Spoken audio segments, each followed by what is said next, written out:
This is the final part of my trip from Coober Pedy to Alice Springs. I stayed in Coober Pedy for about 7 days or 8 days, waiting for the road to dry out. Most people in Coober Pedy live underground. The average temperature is about 42 degrees every day, and this is the underground church. I'm not into churches. This is quite beautiful. Fantastic stained windows and beautiful carvings. This is carved into the wall of the church. Also went to the cemetery, and this guy had a fantastic plaque, "Have a drink on me." I'm sure some of his mates come down and do. From Coober Pedy, I headed across to Unadilla. The roads were incredible. It's mainly gibber plains, lots and lots of just endless stones everywhere, not very much grass.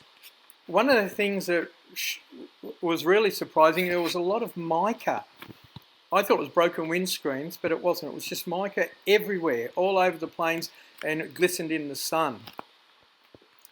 Got to Unadilla and stayed the night. Had a drink at the Pink Roadhouse, but unfortunately the road across to directly to Fink is closed, so I had no choice but to go back to over to the highway again at Marla. Headed up the main highway, stopped at the Northern Territory border, and then camped about halfway, and in the morning this is where I saw these beautiful budgies. So just no more than 6 foot away from me. Didn't care less. Absolutely beautiful. I love them. It's one of my favourite photos of the whole trip. Got to Calgira, and that's where I had to head inland again. Some of the worst roads that I've ever been on. Had to cross the new Ghan railway line. The roads were really, really bad.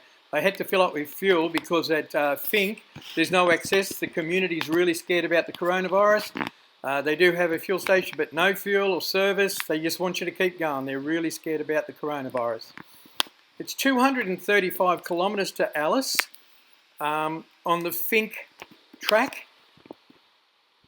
This is definitely one of the worst roads I've been on. It follows the old railway line. This is actually through the cutting, and sometimes you see bits of wood and nails on the ground. This is where they use. I stopped for lunch here. That was for refueling the trains, the steam trains, and I camped right beside the Fink track. That's where I camped last night. It was only 40 kilometres from Alice, and on the way to Alice, some spectacular. You seem to get more ranges than that. These are like pillars, absolutely beautiful, beautiful pillars, incredible. And also just before Alice, it's where they're storing all the aeroplanes because of the coronavirus. And got into Alice, all safe and sound.